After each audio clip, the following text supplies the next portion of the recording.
Class is now in session. In today's episode, Kane returns to Italy for year 2, where things get a lot more complicated.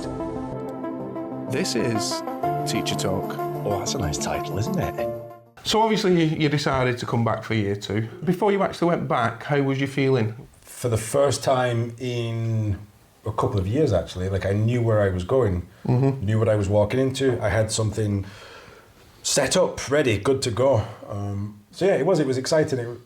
I think it was more exciting to have that continuation, you know, having continuity with anything. Because in my career, I haven't had too much continuity. Yeah. And I think even with this profession in general, you don't have the same students for, you know, years and years. You might work for the same school, some people do, but throughout my career, I've not really had much continuity. So yeah, it was exciting. Now, if I'm not mistaken, before you actually went back over the summer, you actually did some interviews for the school, obviously building the team up. Right. How did that go? How did you find it? Yeah, again, that was one of the exciting things about it, because I knew the team. I'd basically handpicked the team. But there was also some pressure to that, because as you know from previous years, even the first year, teachers come and go. So there was that little bit more pressure on me, thinking, oh my God, if they walk away, if it goes wrong, it's on me.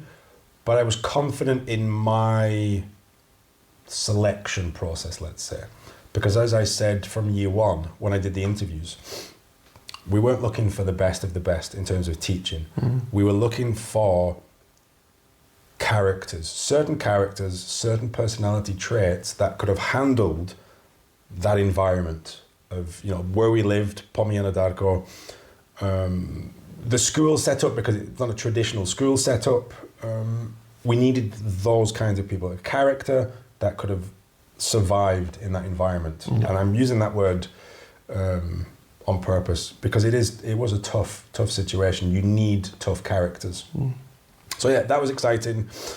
The good thing was I was returning, and the teacher that I'd interviewed the previous Christmas was also returning. Fantastic. Having 2 people was excellent. Yeah. So we both knew what we were walking into.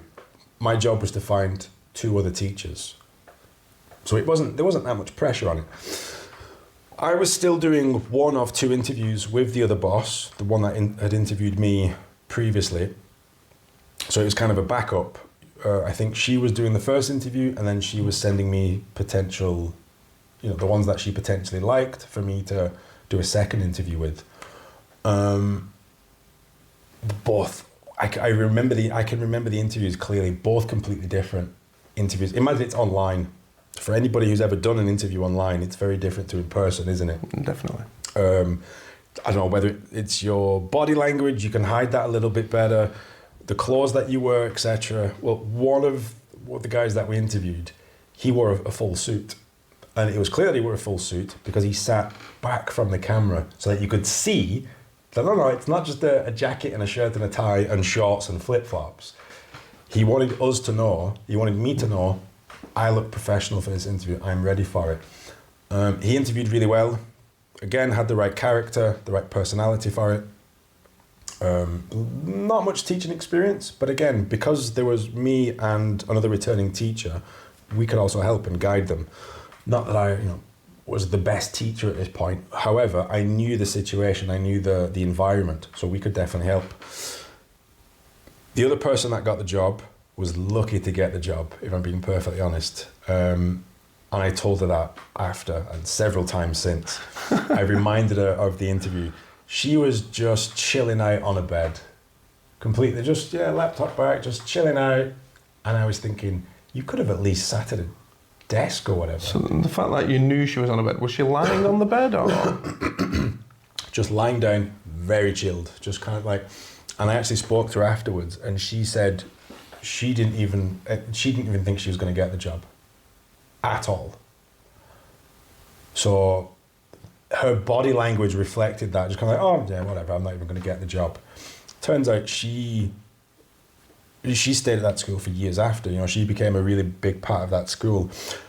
She was lucky to have got the job for that reason, but she still interviewed quite well. And I just thought the character will work for the job, will work for the lifestyle. Yeah. We'll find out about everything else, the teaching, that kind of stuff. Just got this teacher in my head on the students. Just, today we're going to... We've all had those teachers as well, you know. But no, that's what I'm picturing. But turned out she was, you know, one of the best teachers that the school's ever had. Yeah. And I think she really took the opportunity. You know, when she came, completely different. When she started off, when she started teaching, completely different to how she interviewed. Mm-hmm. And it just goes to show, about first impressions. People say first impressions matter. They do, but they're not everything, you know. And you don't know what's going on. Some people might interview really badly, but they're incredible. We all know, and I've worked with people that interviewed unbelievably well. On paper, best person ever. When they start the job, you think, how did you even get this job? Why do you want this job? So you never know. And I just think by, you know, always choosing the best interviewer, the best interviewee, isn't always the best road. So it was a risk, but it paid off. So obviously going back for your second year, obviously proving yourself in the first year to obviously the owners, was you given any more responsibilities? There was no official position, I don't think. I mean, I was given a nice little pay rise, which was nice. And again, it was just about my boss. She's that kind of person that recognises and rewards good work and hard work. And there was kind of like, there wasn't an official title, but it was more like, okay, I am going to step more into that, into more of a senior role, you know, considering I'd been, you know, that was my second year, I knew more than, let's say, the other teachers about what we were doing. And I still wanted that communication. I still put myself forward to be the communicator between boss and teachers. Mm-hmm. So we agreed, what I wanted to set up was meetings. I can't remember if it was every 2 weeks or every month or something, to have a meeting, me with the boss about the situation, and if there was anything she wanted me to pass on to the teachers, and then have a meeting with the teachers as a group and individually, to then, you know, just to see how they're doing. You know, if they might say, oh, we need this thing, or I'm not happy with that thing, they could feel confident talking to me, and then I would pass that on to my boss, you know. And so I opened up communication without it being chaotic and whatever. So it was a nice position to be in, but throughout the year it was tough, you know, because I wasn't managing my time very well, having meetings at 10, 11 p.m. with teachers, and it got tough, but great experience again. You know, in hindsight, incredible experience to have. So how did you actually feel taking over that responsibility and having, again, that added pressure? I loved it. I genuinely did. I loved it. I think I've always been good at that stuff anyway. You know, I don't know, organising. I've always been pretty organised. I have always been pretty good with communication, very good at making decisions, very good at dealing with people. You know, even in situations where it can be a little bit stressful and, you know, it's easy to snap at people or say the wrong thing. I know some friends who might watch this will probably be smiling going, no, I'm not sure about that. Certainly my professional career, I've been pretty good at that. And I was getting better as I was getting older, getting more mature. And because I really wanted the job, I was really happy in the profession. I loved it. So yeah, I felt like I was finally I was finally given an opportunity to do the things that I was good at, you know. And that's what I said. My boss, she was very good at recognizing that in people. She was like, you can do this, do it, kind of thing. And that was really good. Did your, you know, view change, obviously, from, you know, being a teacher to having those kind of conversations behind closed doors? Yeah, absolutely. Because I've worked for other schools before, and even when I was a student, you do sometimes wonder, it's like, well, who makes the decisions? How are the decisions made? What are the conversations that are being had to reach that point? Like, and sometimes you're just curious, like, what are they talking about? Are they talking about anything? Like, so yeah, to actually be on that side of the door, it was great. And it's like, okay, this is how things get decided. This is how things happen. But I was part of that, and I was a big part of those conversations and decisions. Even though with my boss, everything was her final decision, absolutely. But she put a lot of trust in me, you know, with certain decisions that I was making, you know, whether it was course materials or, you know, agreeing things like holidays. Like we need to have we need to have 2 weeks at Christmas. We need at least a week at Easter. Even though she didn't always like it, she would trust me enough and think, okay, let's try that. And being given that kind of responsibility and having that trust from somebody else, it was fantastic. And yeah, it's certainly helped now, looking at things now with Language for Life. That experience then is certainly helpful now. Again, it's great for you being able to see that and being able to experience and get that experience doing that. But at the same time, from a small business owner perspective, it's good that she actually was allowed you to do that and give the responsibilities away. 'Cause luckily, you was there to take that burden on for her and excel. Yeah, absolutely. And I think it came at the right time, because when I went for year one, there was me and one other teacher, even though we quickly got a third. But from the first week that I was there to this now second year, the first week in the second year, the team has already doubled, because the number of students has doubled. Therefore, the responsibilities, the clients, the parents, all of these things, the pressures have now doubled. So like you said, my boss was able to delegate. I think I was generally the first person that she did that with. She's got a team of teachers and staff and all kinds of things now. But I think I was the first person where she was able to, like, okay, I need to offload this somewhere. And it was the first time that she ever did that. And again, it could have gone the other way. I might have been a disaster. I could have been terrible at the job, made things much worse, which would have made her retract and think, okay, this is why we don't delegate. This is why I don't give responsibilities. So it was good for both that I was in the right place at the right time when she needed somebody. Yeah.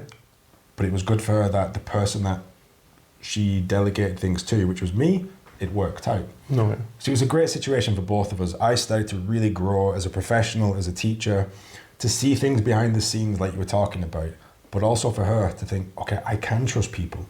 And then when you start to delegate things, you just start to build and build and build. And she really, really started to build then. It was a great cornerstone for the school to grow and flourish how it is today. So now, you briefly touched on it a moment ago, obviously, of being able to improve things and course material and stuff like that. Talk us a little bit about that. So we had, first of all, we got new materials, new course books. My boss had found them. And they were exam preparation books. Whereas the year before, they were just sort of random books and we were preparing for an exam. Yeah. So even those little things, because I didn't know where you would find books. I didn't know about different publishers. I didn't know how many books were out there. So even for me, it was great to look, to start, to get information about that. Like, where do we get these books from? How do we choose them? So we got these new books. She was very excited about them. And it was basically my job to take these books, look at the books, how do we use them? And then explain that to the teachers. Okay, this is what the kids need to know by the end of the year. These are how these books work, and this is how we can get the most out of it. So there was all of that stuff. Having meetings, we started to have more team meetings, actual team meetings, especially we had one at the beginning of the year. This is what we're all about, this is what to expect, da-da-da-da. So things had very quickly, from year one to year two, become so much more official. So it was exciting. It was really, really exciting. Great that the improvements have been made, obviously, especially being more specific for the type of course that the students are wanting. The year before, you'd obviously done a mock exam. Did you redo that again this year? And if you did, how did that go? We did, and I remember my boss being really excited about this. Because, we'd done the first sort of round of mock exams, but they were still... we wanted to improve them. That was the great thing about my boss and the school. We were always looking for new ways to improve. And my vision was we need to replicate exam conditions. So in order to do that, we need some kind of, we can't do it in somebody's home, you know, because like I said, we were still teaching in people's homes, in living rooms, kitchens, dining rooms, whatever. So there's always an element of comfort. And when it comes to Cambridge exams, in my opinion, you actually need to put the students under pressure. Like some teachers that I've spoken with kind of go, oh, well, I don't know about that. What, should we be doing that? I think you should, because exam day, it's a pressure cooker, you know, like the kids are all nervous. These are young kids as well. So it was my vision that we need to put these kids under the same pressure, because what happened is when you get to exam day, it's a breeze. Yeah. They're like, I know this kind of environment. I've done this several times this year. This is a breeze. Da, da, da. So by putting them under pressure early on, helped with exam day, and it worked. It really did. So my boss had now found by somebody she knows, they had this pizzeria, this pizza restaurant, and basically they had like a conservatory style thing. It was a huge building. So we were able to kind of replicate exam conditions, get them on tables, get them in an unusual environment, having 40, 50 kids at the same time, which would happen on exam day. And what we did it 3 times a year. So we'd have 3 mock exams every year. Everything would look official, because there has to be, the regulation is you have to be each student has to be 2 meters apart.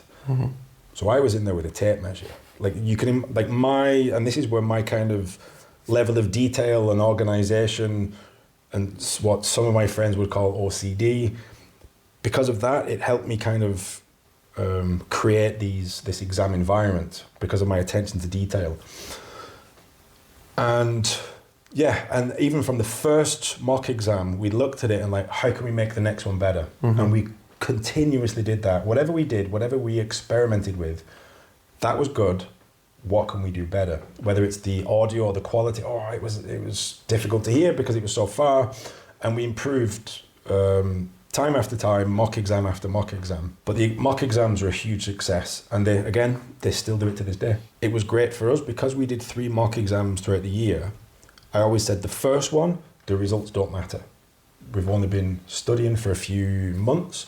The results do not matter. It's just getting the kids used to that. The second one was the big one, because basically that result depended on whether we would put them through for the exam, because I think you need 60%. I think all of the Cambridge exams, you need 60%. So we needed our students to be around 60%. If they were 50, it's fine, because you still have a few months to get that extra 10%. But if you've got a student on 20, 30%, that's when it's like, okay, we really need to help this student. So it was great for us as well. We had the results, we have the data, we have the information right in front of us. And it's like you said, you know what needs to be improved. If all of the kids have got a really good listening result, don't worry about that. If the kids are struggling with the reading, let's focus on that in the lessons. So, what is it? Information is knowledge, knowledge is power. It really is, and it really helped us to improve the school as a whole. Was you still thinking of anywhere else, or was you still set on loving Italy and happy for the Italian life? For me, I didn't know it at the time, but I just didn't want to get settled anywhere. I was still young. I didn't want to wake up one day thinking, I should have gone. Yeah. I'd rather do it, and whether it'd work out or not, it wasn't important for me. Just do it, and then I can say, I've done it, and I can move on. So, because I said, I'd been to Africa, I'd been to Asia, been on the continent in Europe. South America was never going away until I went to South America. Yeah. So, obviously I know, but what happened? Because obviously, if I'm not mistaken, you didn't go to Peru straight away. No, I didn't. I ended up in a relationship. A girl from the area. She was a family friend of my boss and the family. She'd started helping out with the schools, and she was one of the staff members that would help drive teachers. She was helping out more with admin, different things, dealing with parents, that kind of stuff. So because we were spending more time together, we were in a relationship, which was fantastic. So things were going, incredibly well in Napoli at that time. Going back a few sentences ago, you said that you didn't want to be stuck down anywhere in a particular place, and you did want to move on, and you had ambitions of going to Peru. Yeah. Settling down with a local Italian girl doesn't sound like someone looking to go to the next adventure. Yeah. So how did you feel at that point? Did things totally change, or was you still set on doing Peru eventually, or how did that change the dynamic of your thoughts and what you was going to do? You know me very well. For anybody that doesn't know me, when I've got my heart set on something, that's it. Stubborn. Why not? Let's say that. I am stubborn, and it's been a gift and a curse over the years. But things were going really well, and like I said, even though Peru was still in the back of my mind, I was like, you're enjoying things. Like you're doing really well in your career. You're getting better as a teacher.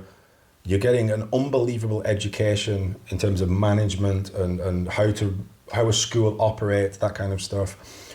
A great network of friends. I was getting paid really well, and I could go on holidays and travel whenever I wanted. I had that financial freedom for the first time in my life. Things were going so well. So even I thought, don't give this up just yet. Like, just enjoy this and keep going with that situation. So yeah, I think I've said this before, I just went along with things. I was just enjoying the ride. Everything's going great. Again, as a teacher, you're developing. But then a disaster strikes, really. Tell us a little bit about that. What happened? So my auntie had been unwell for a couple of years. Her health had been rapidly deteriorating. I can't remember quite what she had. I think it was, again, some form of dementia or Alzheimer's, which was unusual because she was very young. Very similar to what happened to my grandmother when I was in Barcelona. She'd been unwell, and somewhere middle of the year, again, I got another phone call. I knew her health was rapidly deteriorating, and I knew it was coming, but still, when you do get that news, again, another phone call from my mother, your auntie's passed away. Everything just kind of stops, because then last time I was in Barcelona, I hadn't really started, I wasn't working, I could just pick up and leave. So now it's like, what do I do? Because now and again, people might think, well, that's crazy. Of course you've got to go, which I did. But my mother just said, listen, you're not in a rush. You don't need to come back. We've got this. And I think because she knew that I wasn't alone as well. In Barcelona, I was sitting in an empty room with no friends, nobody in Barcelona. I didn't know anybody. So I just flew straight back. This time, it's like, you don't need to fly straight back. The funeral's not for a while. But still, I wanted to get back as early as possible. But yeah, so another family loss, it was a big family loss. And it just goes to show, as I said, I think in the Barcelona episode, you don't know what's coming. You can't plan and prepare for all eventualities. I have no regrets. I know my auntie was very proud of what I was doing, and she would never have wanted me to quit or walk away from anything. And again, for this romantic idea that people have about traveling, oh my God, it's so wonderful and fabulous, and it's full of rainbows and unicorns. Most of the time it is, but it comes with a certain level of sacrifice. Not everybody's willing to sacrifice. But again, like I said, I have no regrets, but it was a tough time. Any losses, but being away from family and friends, as you mentioned, I know you was with someone then, so obviously you did have a little bit of a support network there. But again, being in a different country, not being able to be there to support and grieve with family, again, is going to be hard to deal with and cope with. But what happened after the funeral? How did things go back, obviously, for the rest of the school year? Incredible, you know. It was an incredibly sad time, but I had a great support network around me.